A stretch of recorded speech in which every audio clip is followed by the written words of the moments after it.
when I was a student in Phillips, I couldn't have begun to imagine the way ministry would unfold in my life. It was truly just taking a step in faith, just blind faith, like knowing that I was supposed to be there and having trust that God would get me on the road I was supposed to be on. I did serve local churches for a period of time. I also had experience serving as a contractor with a military chapel, a military-based chapel for a couple of years. And so some diverse experience. My road did lead me eventually into the nonprofit sector in the state of Oklahoma with the Oklahoma Conference of Churches.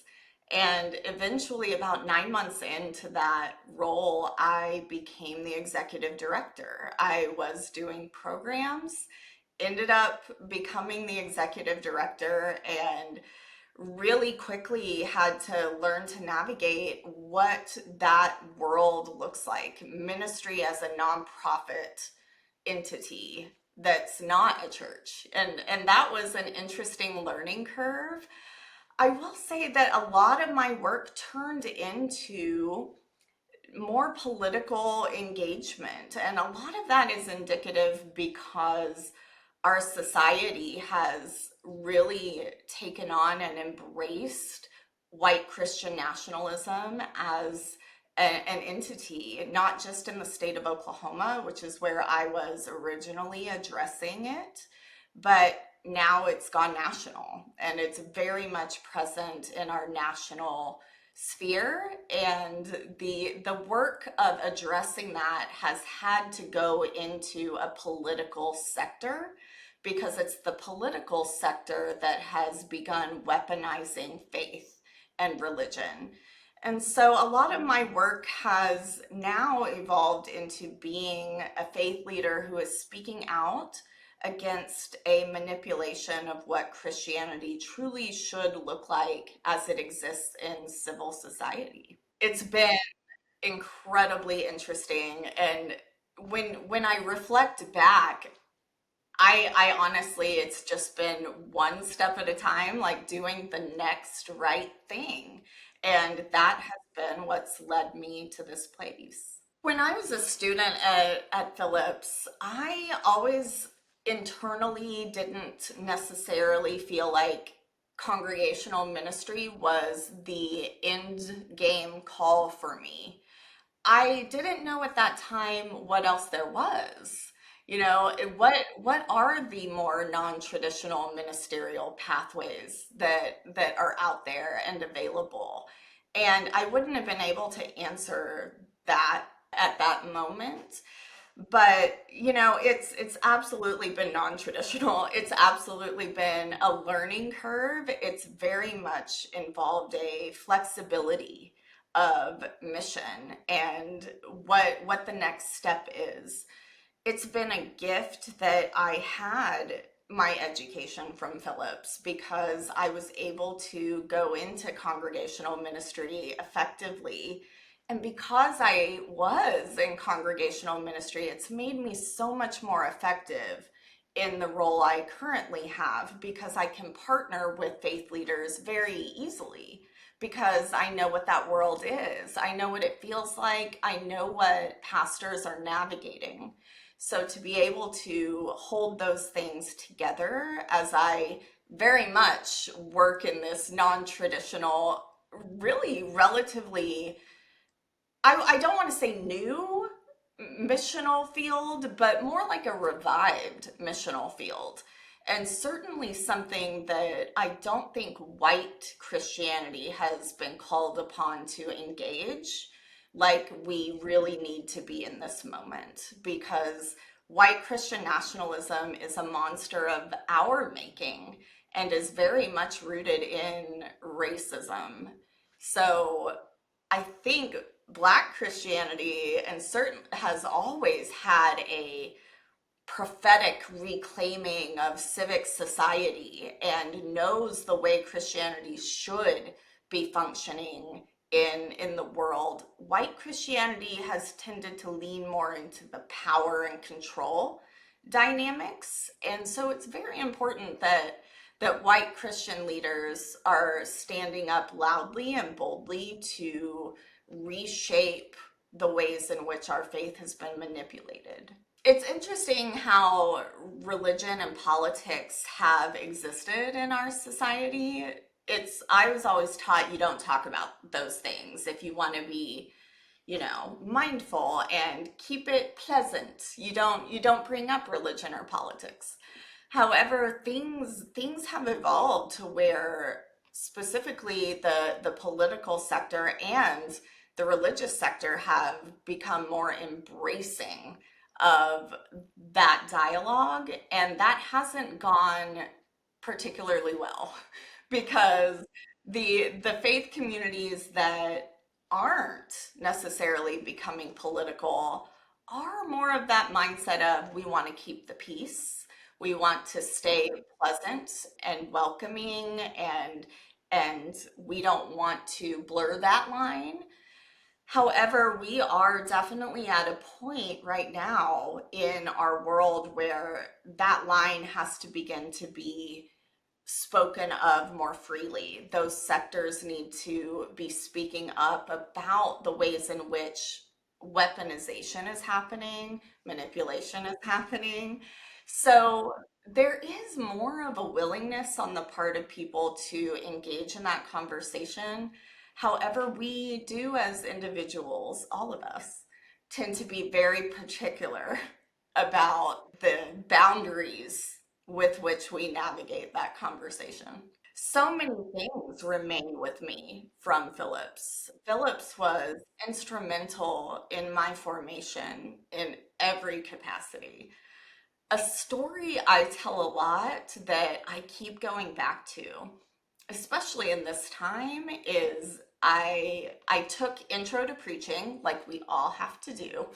And I was not that, I was terrified of preaching. I was not that into it. It was more of a, okay, I have to take this in order to eventually get this degree. And Nancy Pittman, Dr. Nancy Pittman, was my preaching instructor. And on the very first day of intro to preaching, she opened with a quote that I requote all the time, which is to be a preacher of the gospel is the willingness to be crucified weekly.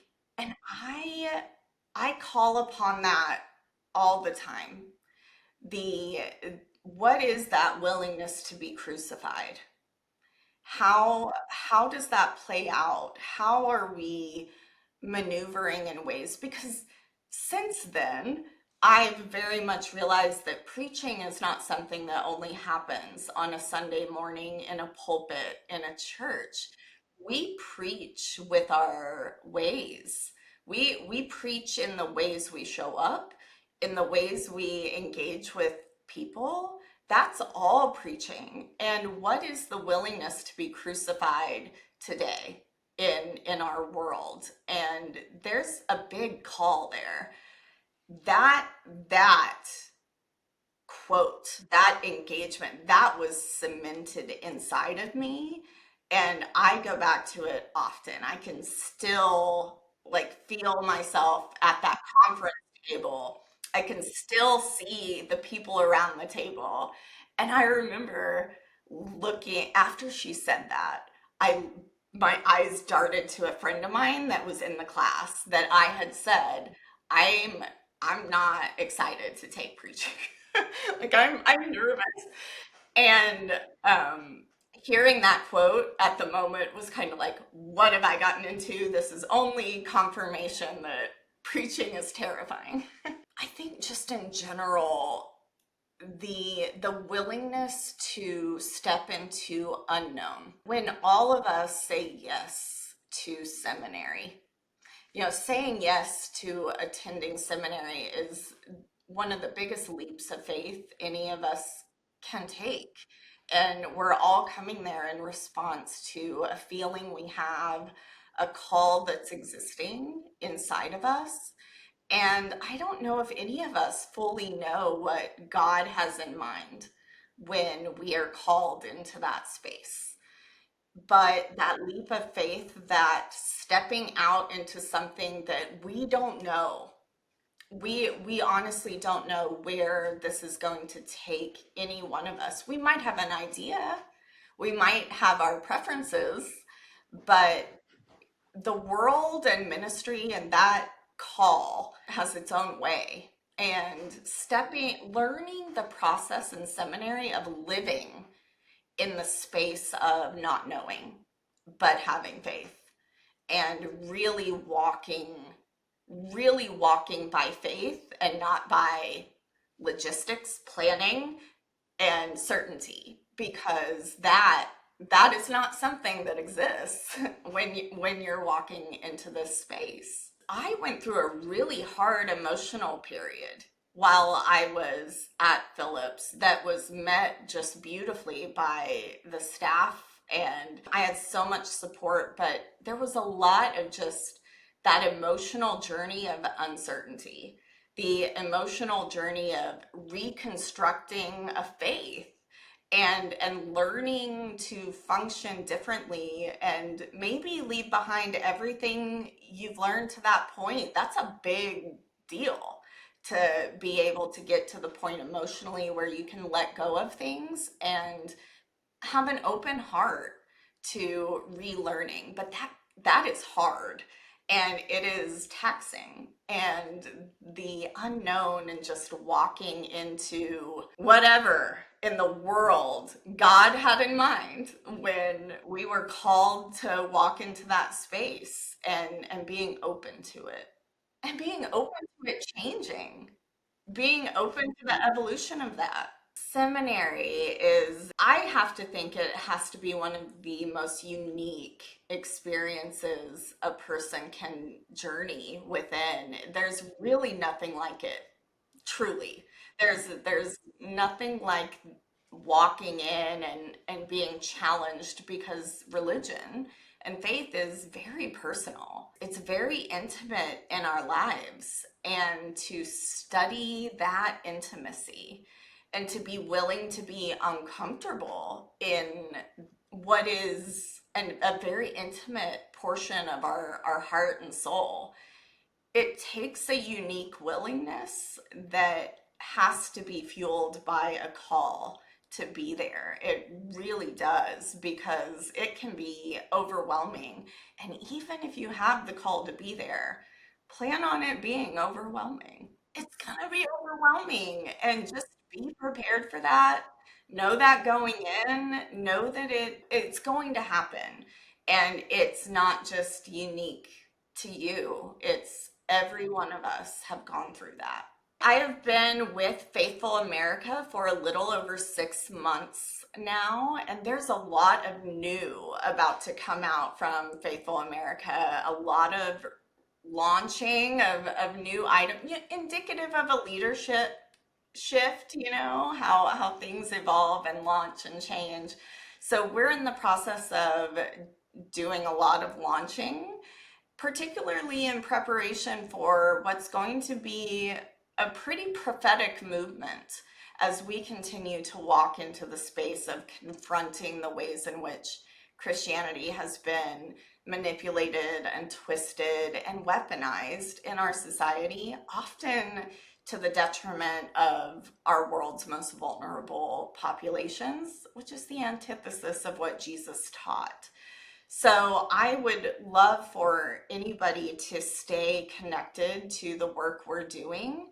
We plan to be bold and out front and saying things and naming what is happening for what it is, and would love to have everybody along for that journey. We're on all social media platforms. Our website is faithfulamerica.org, and it's about to look brand new.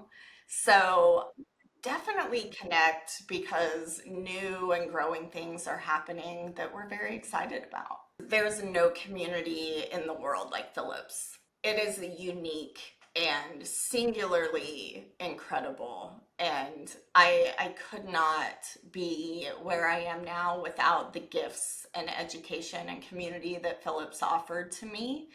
and that I'm thrilled to continue to be able to get back to and be in relationship with and support.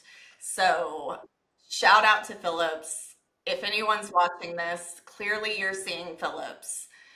It's worth anything and everything that you could imagine.